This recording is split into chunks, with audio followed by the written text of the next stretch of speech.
Deutéronomie 51, à partir du verset 36. 36. Attends que j'ai lu la parole. Car voici ce que déclare l'Éternel. Car voici ce que l'Éternel déclare. Je défendrai ta cause et je rétribuerai ceux qui t'ont fait du tort. J'assécherai leurs fleuves.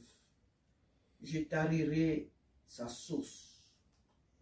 Babylone sera changée en un monceau de pierre, hanté par les chacals, en une terre dévastée, attirant des sifflements horrifiés, où n'habitera plus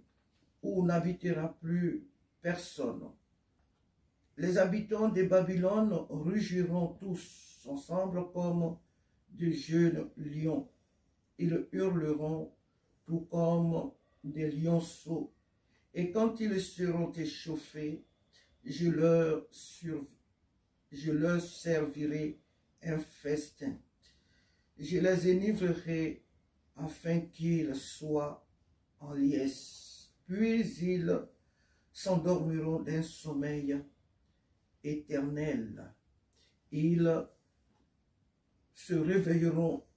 se réveilleront plus.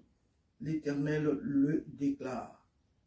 Je les ferai descendre tout comme des agneaux à l'abattoir, comme des béliers et des boucs. Donc jusqu'au verset 40. Amen. Nous avons lu ce matin dans le chapitre 51 du prophète Jérémie, à partir du verset 36 à 40. Ici, ce matin, c'est la parole de Dieu qui le déclare. C'est Dieu, il a dit à moi la vengeance et à moi la rétribution. À moi la vengeance et la rétribution, c'est ce que nous sommes en train de voir ici. Parce que Dieu, ce matin, vient défendre la cause de ses enfants. Il vient défendre la cause de son enfant. Il vient défendre la cause de son peuple. Il vient défendre la cause de celui qui est opprimé, de celui qui est persécuté, de celui-là qui est combattu par les ennemis. Il dit, car voici ce que l'Éternel déclare. Je défendrai ta cause. Moi, l'Éternel, je défendrai ta cause. Dieu ne nous dit pas de défendre notre cause, de nous lever pour défendre notre cause. Il dit, voilà ce que lui, il déclare. Il dit, voilà ce que lui, l'Éternel, déclare. Il dit, je défendrai ta cause et je rétribuerai ceux qui t'ont fait du tort. J'assécherai leurs fleuves. Ici, Dieu se lève pour défendre ta cause, bien-aimé. Il se lève pour défendre notre cause. Dieu sait nos ennemis. Dieu sait là où ils se trouvent. Dieu sait ce qu'ils font. Dieu sait ce qu'ils complotent. Dieu sait quand ils se rassemblent, ce qu'ils projettent de faire. Leur complot, leur projet contre nos vies, Dieu le sait. Il dit qu'il se lève, lui. Il a dit qu'il se lève. Pourquoi faire? Pour défendre notre cause. Souvent, nous pouvons rester là comme ça, écoute, on vit, des fois on ne voit rien, on ne sait pas ce qui se passe. Mais le Créateur de l'univers voit dans le secret. Il sait toutes choses. Il connaît nos ennemis qui sont depuis, que ce soit, on pense souvent que c'est que l'Afrique, hein, mais ici, il y en a plein. Il y en a peut-être d'autres même qu'on n'imagine même pas qu'ils peuvent être aux États-Unis, puisque on se dit que mais, nous on vit ici en France, qui nous connaît aux États-Unis, ou bien qui nous connaît en Chine, qui nous connaît en Russie, qui nous connaît là-bas dans les îles et autres, en Australie là-bas, qui nous connaît. C'est souvent ce qu'on se dit, mais nous n'avons aucune idée de où se trouvent nos ennemis, de là où ils se trouvent. Dieu le connaît, Dieu les connaît. Et voilà pourquoi il se lève pour défendre notre cause. Mais en tant que peuple de Dieu ce matin, ce que nous devons savoir, c'est que nos ennemis ne sont autres que l'esprit malin et ses agents. Nous n'avons pas, c'est vrai que les êtres humains font des choses animées par l'ennemi font des choses qui ne sont pas droites devant Dieu, c'est vrai. Mais ce n'est pas eux que nous Dans un premier temps, le Seigneur nous demande de viser comme ennemis. Nos ennemis sont ceux-là qui ont désobéi le Seigneur depuis le ciel et que le Seigneur a jeté sur la terre ici comme des rebelles, des orgueilleux, que le Seigneur a rejeté loin de lui.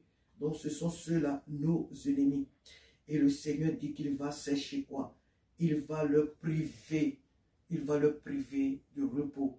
Il va les priver de, comment on appelle, de bénédiction. Et ici, le fleuve ici peut être l'image de la bénédiction. Et donc, le fleuve ici qui est l'eau, alléluia, dans lequel il se trouvait. Le serpent fuya, le dragon, nos ennemis, là où il logeait, le Seigneur dit qu'il va assécher. Il va sécher ce fleuve-là. Il va assécher ce fleuve. Il va tarir leurs sources, les sources dont ils s'abreuvent, là où ils se sentent à l'aise, là où ils sont assis, et là où ils trouvent leur force. Tout ce qui fait leur force, c'est le fleuve dans lequel ils se trouvent. Là où ils trouvent leur force, c'est cette source dans laquelle ils se baignent. Ils se trouvent et le Seigneur dit qu'il va ôter tout ce qui fait leur force, tout ce qui fait leur joie, tout ce qui fait leur repos. Il va leur ôter cela, parce qu'il est le créateur de toutes choses. Je me souviens bien d'un songe que j'avais fait, il y a bien des années de cela. Effectivement, les ennemis se trouvent dans les eaux, effectivement. Et quand le Seigneur m'a donné la force de combattre ces deux esprits, il m'a donné l'autorité d'assécher vraiment le fleuve dans lequel ils se trouvaient. Et ils ne pouvaient plus, ces esprits-là ne pouvaient plus rien faire. Pourquoi? Parce que c'est dans ce fleuve-là qu'ils étaient. Et je les ai poursuivis par la puissance du Seigneur. Je les ai poursuivis et je me suis arrêté à côté de ce fleuve. Je l'ai maudit. J'ai maudit le fleuve. Et en un clin d'œil, ce fleuve-là a tari. Et il n'y avait que de la boue. Il n'y avait plus rien. Et je les voyais les deux. Ils ne savaient plus où se cacher. Ils ne savaient plus où se mettre. Et donc, effectivement, le Seigneur assèche le fleuve dans lequel se trouvent nos ennemis. Là où ils trouvent leur force pour venir nous attaquer. Là où ils vont se cacher. Quand ils viennent nous attaquer, là où ils vont pour se cacher, Dieu dit qu'il les met désormais à nu. Ils n'auront plus de repos. Ils n'auront plus de force. Ils n'auront plus de cachette. Ils n'auront plus rien du tout pour s'abreuver. Alléluia. Et Dieu arrache de leurs mains tout ce qu'il fait, leur force. Et dit qu'il défendra notre cause. Ce matin, nous devons savoir que nous avons un défenseur. Nous avons un Dieu tout-puissant. Nous avons un Dieu grand. Mais qui ne vient pas souvent là où nous l'attendons. Ou au moment où nous l'attendons. C'est lui qui décide de quand il veut se lever. C'est lui qui décide de quand il veut faire les choses. Parce qu'il sait ce qu'il fait. C'est lui qui nous a mis sur la terre. Et c'est lui qui sait à quel moment il va mener la bataille. Tout ce que Dieu nous demande ce matin, c'est de lui faire confiance. C'est de le regarder faire mener cette bataille. Il a dit à la première phrase, car voici ce que l'Éternel déclare. Je défendrai ta cause. Il dit qu'il défendra. Il défendra notre cause. Dieu dit qu'il défendra ta cause, mon frère. Il défendra ta cause, ma soeur. C'est lui l'Éternel qui le déclare. Ce n'est pas un homme. Un homme peut défendre ta cause. Un plus fort que lui viendra aussi certainement pour le battre ou le combattre. Un plus fort. L'homme sur cette terre a un plus fort que lui. Mais le Dieu créateur de l'univers n'a pas un plus fort que lui. C'est lui qui domine. Et quand lui se lève pour défendre la cause d'une personne, de ses enfants, rien d'autre ne peut l'empêcher de le faire. Parce que c'est lui qui a le dernier mot. Alléluia. Babylone ici, nous savons tous ici que Babylone, c'est l'image de l'ennemi, c'est l'image du monde sans la crainte de Dieu. C'est le monde sans loi, c'est le monde sans Dieu. Et ici, Babylone sera changée en un monceau de pierre, hanté par les chacals. Tout simplement que nos ennemis, tous ceux qui nous combattent, n'auront que les esprits impurs. Ils ne seront que torturés. Même les humains même sont les humains qui se prêtent à ce jeu dangereux. Les humains qui se prêtent à ce jeu dangereux et qui ne cessent de nous combattre, qui ne cessent de combattre le peuple de Dieu, qui ne cessent de combattre les véritables enfants de Dieu. Dieu dit qu'ils auront les esprits. Les chacals, ce sont des démons. Les chacals, ce sont des esprits impurs. Ce sont des problèmes, ce sont des difficultés. ils n'auront que le mal en partage. Alléluia. Et une terre dévastée attirant des sifflements horrifiés, où n'habitera plus personne. En un mot, ils n'auront plus d'habitation. Ils n'auront plus de repos. Ils n'auront plus de force. Ils n'auront plus de refuge. Ce matin, je vais m'arrêter là. Nous devons savoir, par rapport à la première ligne, qui est la première phrase, car voici ce que l'Éternel déclare. Je défendrai ta cause. Et je rétribuerai ceux qui t'ont fait du tort. J'assécherai leurs fleuves. Voilà pourquoi il est important pour chaque enfant de Dieu de marcher dans la sanctification, de marcher dans la justice de Dieu. Parce que Dieu peut défendre notre cause. Quand nous marchons dans la droiture, nous savons que même quand tu marches dans la droiture, encore les ennemis se multiplient. Mais vaut mieux marcher dans la droiture et avoir des ennemis que de marcher comme les ennemis et avoir encore des ennemis. Parce que les ennemis, qu'on soit dans le bien ou le mal, on a toujours des ennemis. Mais nous devons être de ceux-là qui ont des ennemis parce qu'ils marchent dans la justice de Dieu. Parce qu'ils marchent dans la voie de Dieu. Et là, le Seigneur défendra notre cause. Il a dit, ça semble être dans le futur, mais nous voyons que Dieu a toujours défendu notre cause. Il ne nous a pas laissé pour compte. Il le fait et il le fera. Donc, laissons le Seigneur mener la bataille qu'il a menée. Ne cherchons pas à rendre coup pour coup. Ne cherchons pas à rendre le mal pour le mal. Ne cherchons pas à défendre nous-mêmes notre cause. Laissons le Seigneur mener cette bataille à notre place. Il connaît nos ennemis.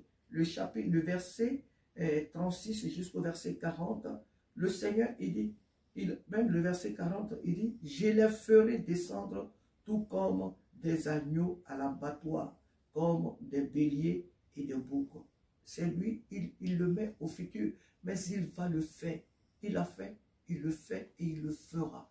Donc, vraiment, faisons confiance au Seigneur. Celui qui défend notre cause, il le fera. S'il dit qu'il va le faire, il le fait. Nous le voyons déjà dans notre vie. Et il le fera toujours parce qu'il nous aime, parce que nous lui appartenons. Prions pour nos ennemis, les êtres humains. Aimons-les comme le Seigneur Jésus lui-même nous l'a ordonné. Prions pour nos ennemis. Prions pour leur salut. Mais ceux qui sont vraiment les esprits méchants, le Seigneur s'en charge. Ceux qui sont aussi même nos ennemis, qui refusent de changer de voie, qui refusent de changer de manière d'agir, ceux à qui nous n'avons rien fait, mais qui nous combattent injustement chaque jour, le Seigneur saura quoi faire de ces personnes-là. Donc nous, tout ce que nous avons à faire en tant que peuple de Dieu, c'est de prier pour nos ennemis, c'est de les aimer et prier pour eux, pour leur salut. Amen. Que Dieu nous bénisse. À lui seul soit toute la gloire ce matin. Amen.